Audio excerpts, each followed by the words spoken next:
Hola, bienvenidos a este vídeo en donde vamos a ver unas cuestiones básicas sobre aritmética entera y en concreto vamos a aprender a solucionar ecuaciones diofánticas.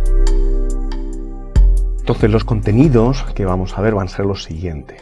Empezaremos por unos conceptos básicos de división de enteros, luego pasaremos al máximo común divisor, en el cual veremos el algoritmo de Euclides, un algoritmo muy eficiente para calcular esto mismo, la identidad de Bézout, que está basada en el algoritmo de Euclides, y finalmente las ecuaciones diofánticas lineales. Empecemos por unas cuestiones básicas de aritmética entera. El conjunto de los enteros, al cual vamos a llamar z, es cerrado bajo las operaciones de la suma, diferencia y producto. Es decir, que para todo AB, que pertenecen a los enteros, su suma pertenece al entero y su producto también. Esta definición de cerrado suena un poquito extraña, pero básicamente lo que quiere decir es que no nos salimos de ese conjunto de enteros. Hacemos operaciones y los resultados de esas operaciones nos devuelven números que están en ese mismo conjunto, en el conjunto de los enteros. Obsérvese que en este caso solamente tenemos la suma, la resta y la multiplicación. ¿Por qué? Porque la división no siempre funciona. Y puede ocurrir que la división nos saque fuera de ese conjunto de enteros. Si yo divido 3 entre 2, 3 y 2 son enteros, pero el resultado no lo es y por lo tanto nos salimos fuera. Así que por tanto el conjunto de los enteros es cerrado bajo esas operaciones, suma, diferencia y producto. Vamos a ver una pequeña definición que es la siguiente. Dados dos enteros, A y B, siendo A distinto de 0, se dice que A divide a B si existe un entero Q perteneciente a los enteros tal que B es igual a A por Q cuando A divide a B. Se dice que A es un factor o divisor de B y que B es un múltiplo de A. Si A divide a B, lo denotamos por A, esa barrita vertical, B. Y si no es así, lo denotamos de esta otra manera, tachando esa barrita vertical. Vamos a ver, esta definición matemática nos viene a decir que cuando divido dos números, si el resto es 0, entonces decimos que el primer número divide al segundo. O sea, si A divide a B, es decir que al dividir B por A, si me da resto 0, entonces efectivamente es así, A divide a B. Es así de simple. Y lo denotamos de esa manera, con esa rayita vertical. Bajo esta definición, además, podemos comprobar muy fácilmente que cualquier entero perteneciente al conjunto de los enteros, por supuesto, divide a 0. Así que 0 es un tanto especial. Y 1 divide a cualquier entero, por supuesto. O sea, si dividimos cualquier número por 1, siempre me va a dar resto 0, obviamente. Porque es una operación, en este caso, más bien trivial. Y cualquier entero perteneciente al conjunto de los enteros se divide a sí mismo, obviamente, porque me da 1, ¿verdad? Y resto 0, por supuesto. Entonces, ejemplos de los divisores de A, pues son los enteros más menos 1, más menos 2, más menos 3, más menos 6, en este caso, por los divisores de 6, ¿no? Y entonces, pues, podemos calcular esto mismo para casi cualquier otro entero. Pero hay una serie de propiedades en este caso. Entonces sean A, B y C enteros. Si A divide a B y A divide a C, entonces A divide a la suma de B y C. Si A divide a B, entonces A divide al producto de B y C para todo C que sea entero. La tercera, si A divide a B y B divide a C, entonces A divide a C. Ya nos está recordando esto una cierta transitividad, ¿verdad? Un tanto, pues eso, transitividad, ¿no? Si C es distinto de 0, entonces A divide a B, sí, solo sí, el producto de C, A divide el producto de C y B. Otra propiedad. Si A divide a B y B es distinto de 0, entonces el valor absoluto de A es menor o igual que el valor absoluto de B. Recordemos que estamos en los enteros, no en los naturales, por lo tanto puede haber números negativos, obviamente, como acabamos de ver antes. Si A divide a B y B divide A, entonces A es igual a más menos B. Y este teorema, si A divide a un conjunto de B's, que denotamos por B sub I, de tal modo que i recorre los índices 1, 2, 3, así hasta n, entonces a divide a la suma del producto de esos b por unos u sub i que también son enteros. Pasemos a ver este pequeño teorema. Si a y b son dos enteros con b distinto de 0, entonces existe un único par de enteros q y r tales que a es igual a q por b más r, con ese r comprendido entre el valor absoluto de b y 0, de tal modo que r además puede alcanzar el 0, puede ser igual a 0. Esto, si nos fijamos, no es nada más que el r, ese es el resto, ¿verdad? De hecho, los números a y b se denominan respectivamente dividendo y divisor. Algo que ya sabíamos. El número q se denomina cociente de la división, es decir, lo que nos da como resultado esa división. Y el número r se denomina resto de la división. Además, lo podemos denotar de esta manera. Este q va a ser igual a esta div que vamos a decir, esta es una operación que nos permite calcular cocientes, ¿de acuerdo? ¿Y ahí, cuál va a ser el resultado de esto? Pues va a ser la función suelo de a partido por b si b es mayor que 0, o la función techo de a partido por b si b es menor que 0. Además, existe otra operación que es esta de aquí, que nos va a permitir calcular restos y que la denotamos por MOD, de tal modo que el resto, ¿verdad?, va a ser el resultado de esta operación. Hay que tener aquí un poquito de cuidado porque obsérvese que además esto es un signo de igual y esto no es una operación de módulo aunque se le parezca. Esto simplemente es una operación de resto, nada más. Ejemplos de estos, pues muy fácil. Pues por ejemplo, 9 igual a 2 por 4 más 1. Esto quiere decir que si a 9 lo dividimos entre 4, el cociente pues va a ser 2. ¿Y cuál va a ser el resto? El resto va a ser 1, que es lo que nos queda. Recordemos, estamos con números enteros. Este otro caso, 9 igual a menos 2 por menos 4 más 1. Pues si dividimos 9 entre menos 4, nos da menos 2. Y el resto, pues va a ser 1. Menos 9 igual a menos 3 por 4 más 3. Es decir, si dividimos menos 9 entre 4, el cociente va a ser menos 3. Y el resto va a ser 3. Observaciones. El conjunto de los enteros bajo la operación de división no es un conjunto parcialmente ordenado. Y estamos aquí hablando de relaciones. Sin embargo, el conjunto de los naturales sí es un conjunto parcialmente ordenado bajo esa operación. ¿Por qué? Porque en el primer caso no existe la antisimetría. ¿Qué es lo que ocurre? Que puede haber números negativos. Entonces, si por ejemplo menos 2 divide a 2 y 2 divide a menos 2, pero 2 y menos 2 no son iguales, así que por lo tanto no se da la antisimetría y por lo tanto no tendríamos una relación de orden parcial. La antisimetría se cumple en el segundo caso al no haber pues, números negativos. Veamos ahora el máximo común divisor. Empecemos por su definición.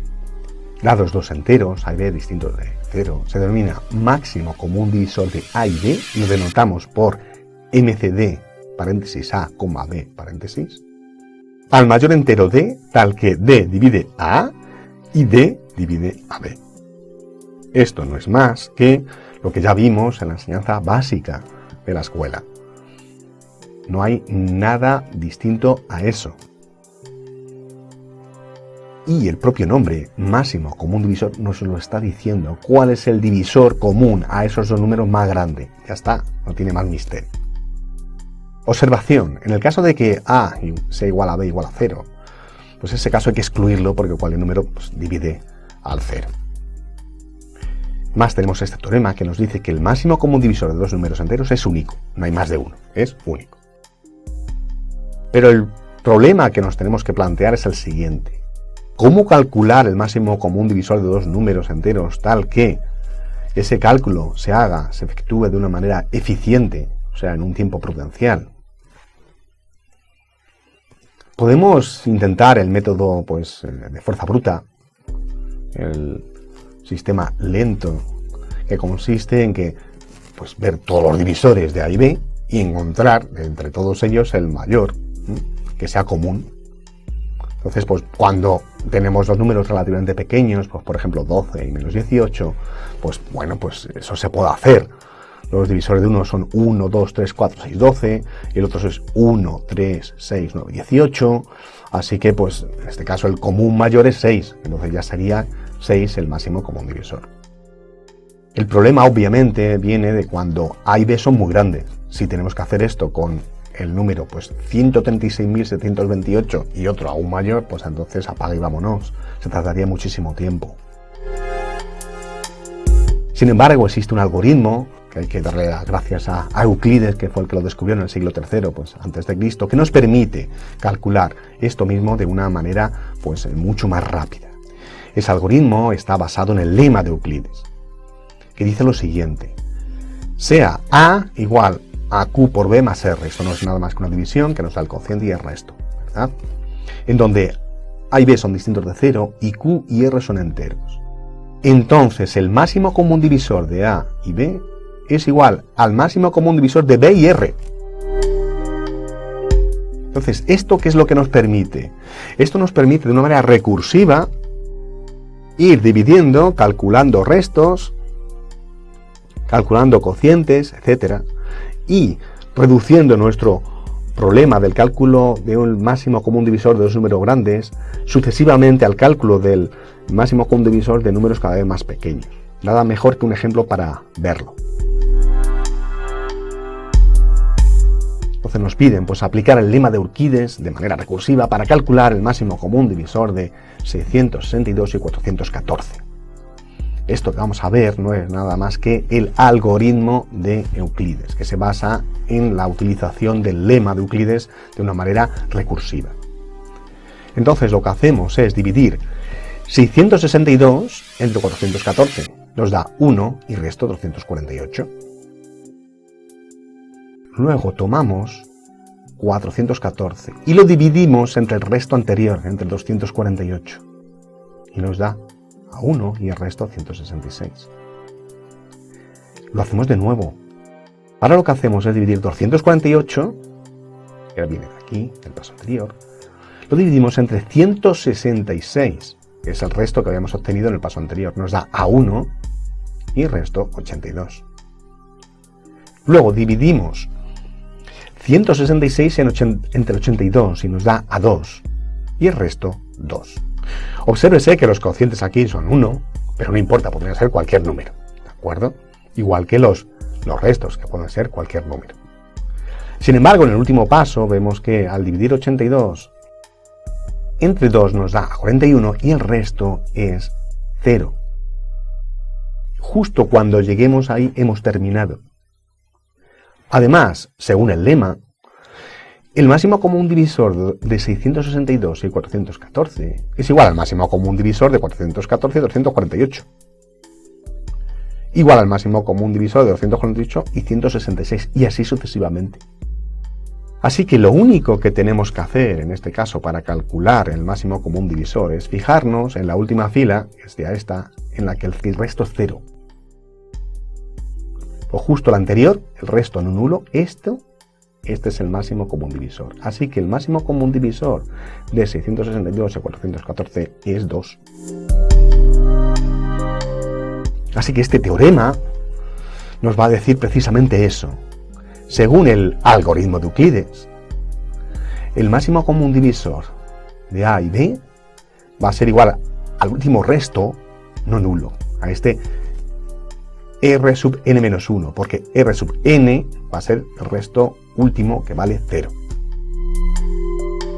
Justo en el caso anterior ya veíamos que el resto nulo es para n igual a 5 y el anterior era para n igual a 4, que valía 2, y por tanto el máximo común divisor de 662 y 414 es 2. Observaciones: cuando tenemos todo cero, pues entonces no tiene sentido calcular el máximo común divisor. Si A es igual a 0, entonces el máximo común divisor de A y B es el valor absoluto de B. Y viceversa, cuando B es igual a 0, entonces el máximo común divisor de A y B es el valor absoluto de A. Además, el máximo común divisor de A y B es igual al máximo común divisor del valor absoluto de A y el valor absoluto de B. Es decir, que si nos están pidiendo pues el máximo común divisor de números negativos, pues siempre podemos utilizar esta propiedad para no liarnos con los signos y calcularlo de la manera habitual.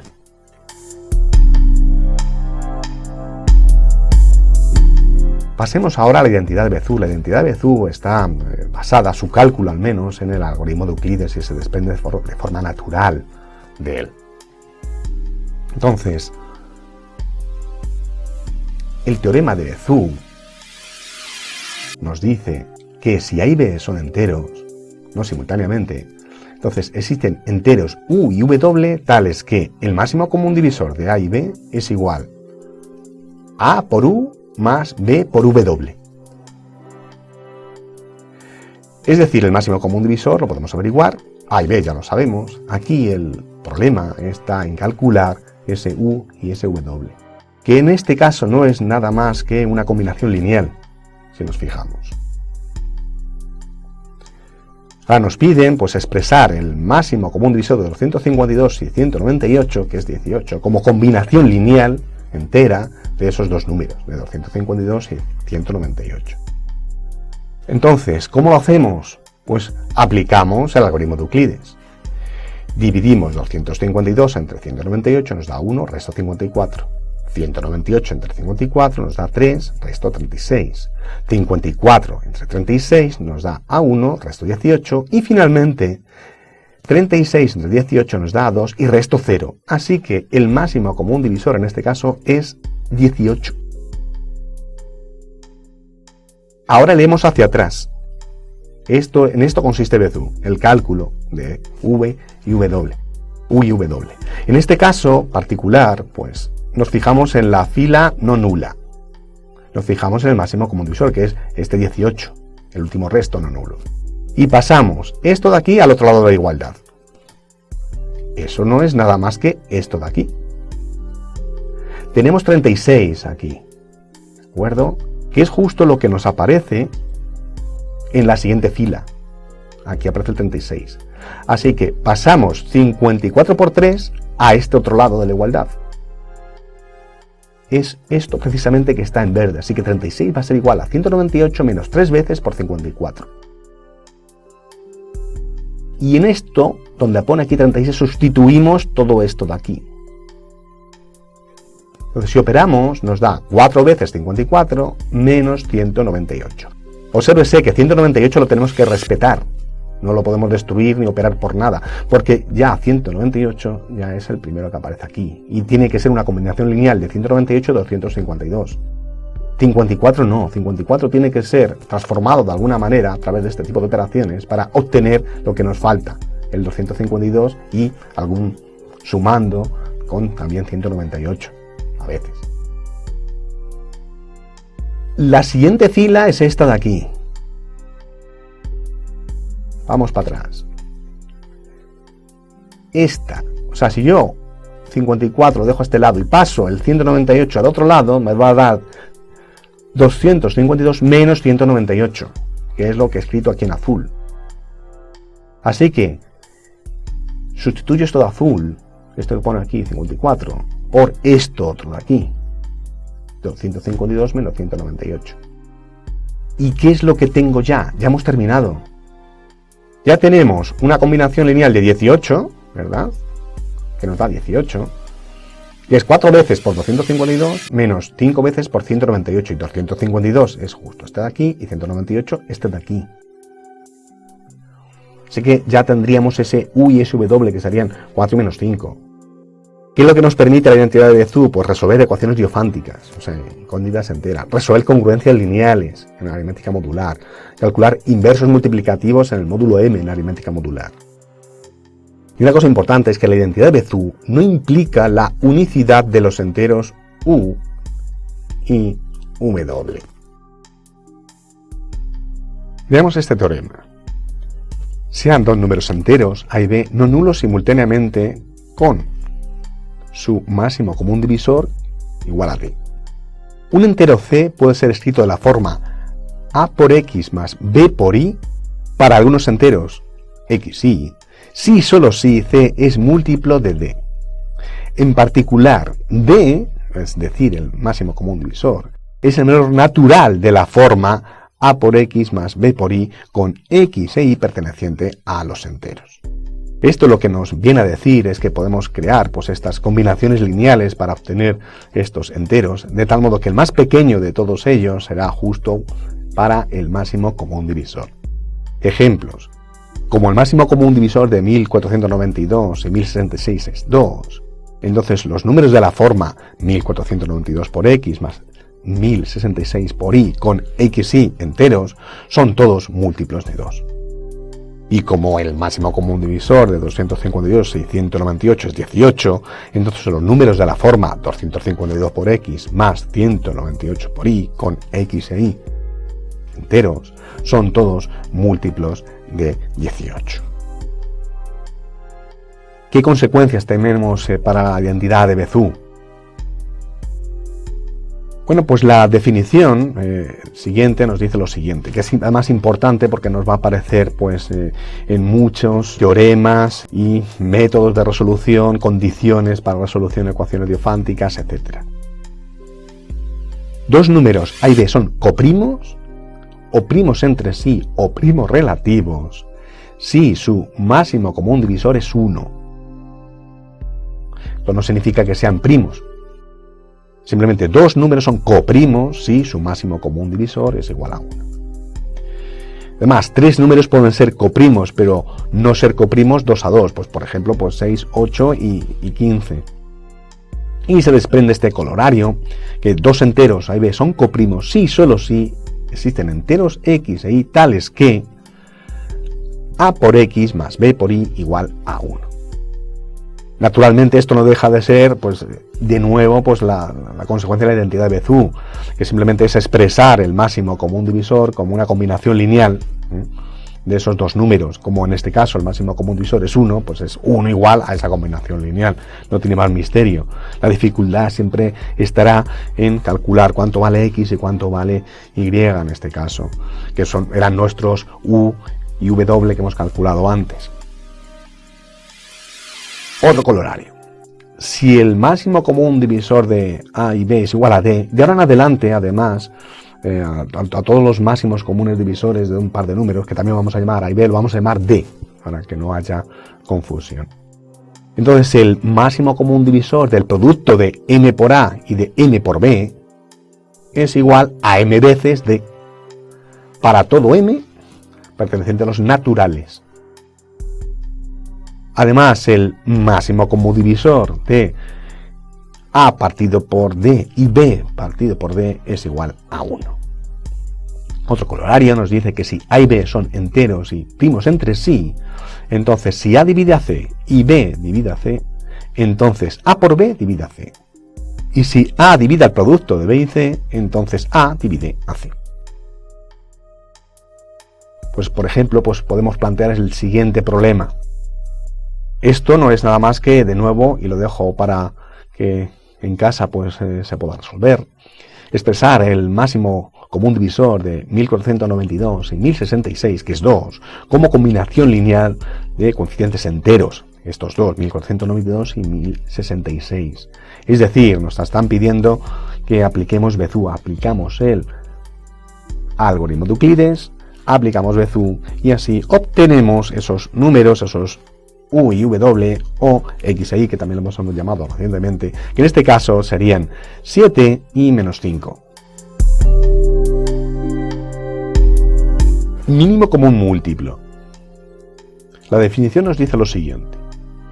Dados dos números A y B enteros no nulos, se define el mínimo común múltiplo de A y B y se denota por MCM de A y B al menor número natural M tal que A divide a M y B divide a M.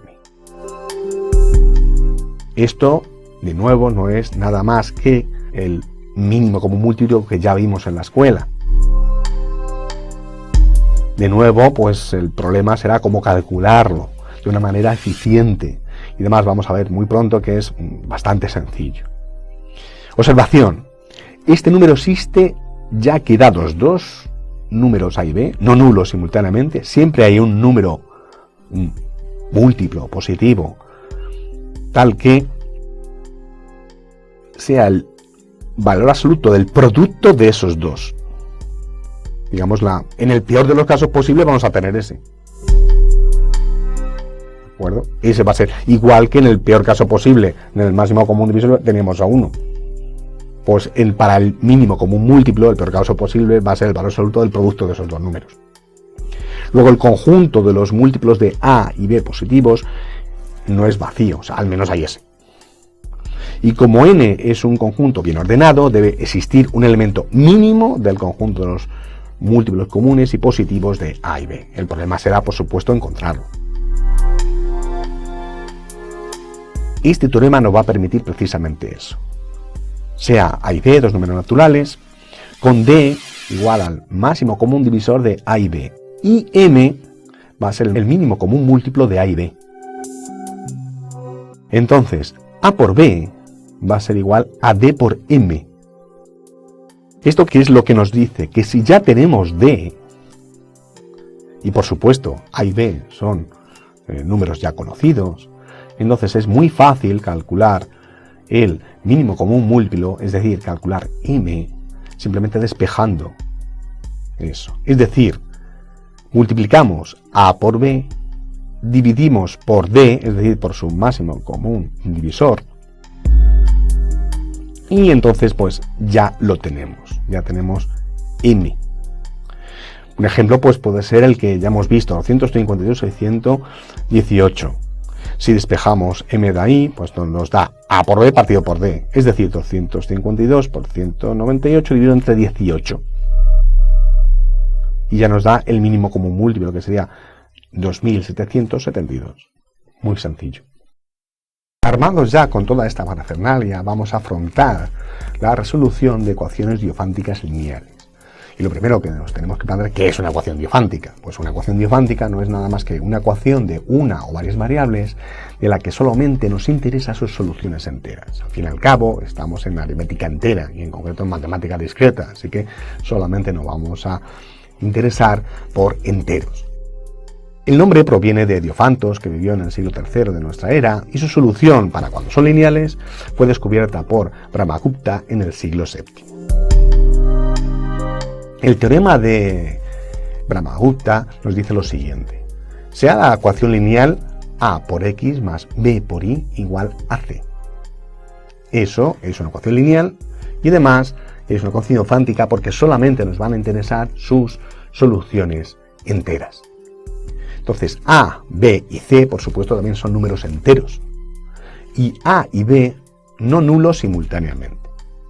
Entonces, esta ecuación admite soluciones enteras si, solo si, D, es decir, el máximo común divisor de A y B, divide a C. En cuyo caso existen infinitas soluciones enteras, que vamos a definir de esa manera con esa K, que son familias de soluciones, una familia de solución para la X y una familia de solución para las K con el mismo índice que corren ambos, K, que pertenece a los enteros. Y que viene dado de esta manera. La primera familia, la familia de las soluciones para la X, será U por P más B por K partido por D. B ya lo conocemos, está aquí. Aparece en la ecuación original. D es el máximo común divisor. U, en este caso, ¿qué es? U es ese número que nos permite, uno de ellos, conseguir la combinación lineal a base de utilizar Bézout, partiendo del algoritmo de Euclides. ¿De acuerdo? ¿Y P qué es? P es el resultado de dividir C con D. O sea, dividimos C, lo dividimos por D y nos da P. Y la otra familia esta de aquí, ¿cuál va a ser en este caso? Va a ser W, que es el otro. El factor de que nos proporciona Bezout, esa combinación lineal, ¿de acuerdo? Por P, que acabamos de ver lo que es, menos A, que está en la ecuación original, ¿de acuerdo? K, que K va a ser K, lo vamos a dejar así tal cual, o sea, no tiene ningún valor numérico, son familias de soluciones, partido por D, que es el máximo común divisor de A y B. De nuevo, esa U y esa W no es nada más que viene de la expresión del máximo común divisor como una combinación lineal, ¿verdad?, de A y B, esa U y W que viene de Bezout. Por ejemplo, nos piden resolver la ecuación diofántica de 258x más 198y igual a 36. Entonces, lo primero que tenemos que hacer, y esto ya lo calculamos antes, es usar el algoritmo de Euclides para calcular el máximo común divisor, que da 18. Segundo, comprobar si tiene solución. Entonces, comprobar si D divide a C. Es decir, si 18 divide a 36. Si no es cierto, apague y vámonos. Y ahí pues lo dejamos. Entonces, ¿qué es lo que está ocurriendo? Que sí que divide. 18 divide a 36, es cierto. Así que admite infinitas soluciones enteras.